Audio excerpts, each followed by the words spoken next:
Breaking చూస్తున్నా మంచిర్యాల జిల్లా Chandravelli revenue సదస్సులో గందరగోళం నెలకొంది. కార్యక్రమంలోనే ఇరు వర్గాలు ఘర్షణకు దిగాయి. దరఖాస్తు సమయంలో పుదరి రమేష్ మైల రాజుల మధ్య గొడవ జరిగింది. రెచ్చిపోయిన ఇరు వర్గాల నేతలు గ్రామ పంచాయతీ కార్యక్రమంలోనే కొట్టుకున్నారు. ఇరు వర్గాలను రెవెన్యూ సిబ్బంది చెదరగొట్టారు. గొడవకు పాల్పడిన వారిని తమకు బైండ్ ఓవర్ చేయాలని పోలీసులకు బెల్లంపల్లి ఎంఆర్ఓ ఆదేశించారు.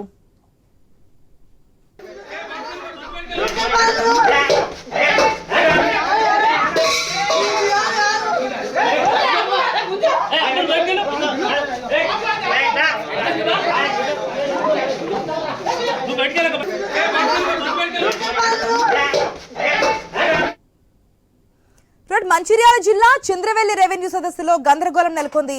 కార్యక్రమంలోనే ఇరు వర్గాలు కూడా ఘర్షణకు దిగారు. మనం ఆ విజువల్స్ కూడా క్లియర్ గా స్క్రీన్ లో చూస్తున్నాం. దరఖాస్తు సమయంలో పుదిరి రమేష్ కి అదేవిధంగా మైల రాజుకి మధ్య గొడవ అయితే జరిగింది.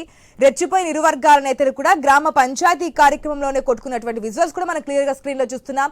ఇరు వర్గాలను కూడా రెవెన్యూ సిబ్బంది చెదరగొట్టారు.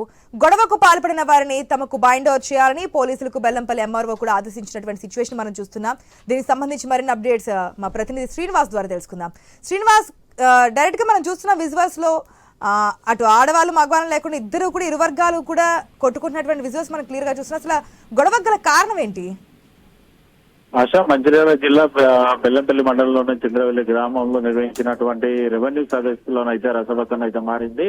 అయితే ఒక భూమి విషయానికి సంబంధించి ఇటు పూదేరు రమేష్ వర్గంతో పాటు ఇటు రాజుకు సంబంధించిన ఇరు వర్గాలైతే ఏకంగా రెవెన్యూ సదస్సులోనే ఒకరిపై ఒకరు పిడిగుద్దులు గుద్దుకుంటూ కూడా పూర్తిగా అక్కడ కొట్లాట జరిగిన దృశ్యాలను అయితే మనం చూడొచ్చు. అయితే ప్రధానంగా భూమికి సంబంధించిన విషయంలో కూడా ఈ ఇరువురి మధ్యన అయితే కొంతకాలంగానైతే గొడవలు అయితే జరుగుతున్నాయి. అయితే ఈ క్రమంలో రెవెన్యూ సదస్సులో భూమికి సంబంధించినటువంటి దరఖాస్తును ఇవ్వడానికి రావడంతో ఈ గొడవ జరిగినట్టుగానైతే తెలుస్తోంది. అయితే ఇటు తహసీల్దార్ సమక్షంలో గొడవ జరగడంతో అయితే తహసీల్దార్ ఇప్పటికే పోలీసులకు అయితే కంప్లైంట్ చేశారు. ఇరు వర్గాలపై కూడా కేసులు నమోదు చేయాలి, బైండ్ ఓవర్ చేయాలంటూ కూడా ఆయన చెప్తున్న పరిస్థితులు అయితే ఇంత జరుగుతున్నా కూడా అక్కడ ఉన్నటువంటి రెవెన్యూ అధికారులు గాని పోలీసులు గాని గొడవ జరుగుతున్న క్రమంలో మాత్రం ప్రేక్షక పాత్ర వహించారంటూ కూడా స్థానికులు అయితే చెప్తున్న పరిస్థితులు అయితే ఉన్నాయి. గ్రామాలకు సంబంధించి దాదాపుగా ఉమ్మడి ఆదిలాబాద్ జిల్లా వ్యాప్తంగా కూడా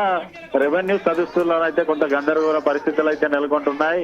నిన్న మొన్నటి వరకు కొంతమేర స్తబ్దుగా ఉన్నటువంటి ఈ భూములకు సంబంధించిన వివాదాలు అయితే రెవెన్యూ సదస్సులోనైతే పూర్తిగా బయటపడుతున్న సందర్భంలో కొందరైతే ఏకంగా తాము అమ్మిన భూమిని ఎక్కువ మొత్తంలో అమ్మామంటూ కూడా పట్టా వేయించుకున్నారనే విషయాన్ని ఈ గొడవను కూడా మనం ఇటు నిర్మల్లో చూస్తాం. అంతేకాకుండా ఇటు కొమరభీం ఆసిఫాబాద్ జిల్లాలో కూడా ఇటువంటి ఘటనలే జరుగుతున్న నేపథ్యంలో అయితే రెవెన్యూ సదస్సులు అయితే కొంతమేర గందరగోళంగానైతే జరుగుతున్న పరిస్థితులు అయితే ఉన్నాయి. ఆశ, మనం విజువల్స్ చూస్తున్నప్పుడు అక్కడ ఉన్నటువంటి ప్లేట్స్ కుర్చీలు ఏది కనిపిస్తే వాటితో దాడి చేసుకున్నటువంటి సిచ్యువేషన్స్ ఇరు వర్గాలు కూడా వారి కండిషన్ ఎట్లా ఉంది, అదేవిధంగా బైండ్ ఓవర్ చేయాలని కోరుతున్నారు కదా. ఎస్ ఆశ, అయితే ఈ గత కొద్ది కాలంగా అయితే భూ వివాదం జరుగుతున్నట్టుగానైతే మనకు వస్తున్నటువంటి ప్రాథమిక సమస్యలతో అయితే చెప్పచ్చు. అయితే ఈ గొడవ జరుగుతున్నప్పుడు అక్కడ ఉన్నటువంటి అధికారులు ఎందుకు వారిని నిలపలేదంటూ కూడా ప్రశ్నలు అయితే లేవనెత్తుతున్నారు.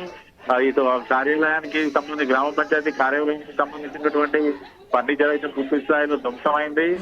ఈ గొడవ జరుగుతున్నప్పుడు కూడా సైలెంట్ గా ఉండడం ఏంటంటే కూడా ఆరోపణలు అయితే వినిపిస్తున్నాయి. Right, Srinivas, thanks for the update.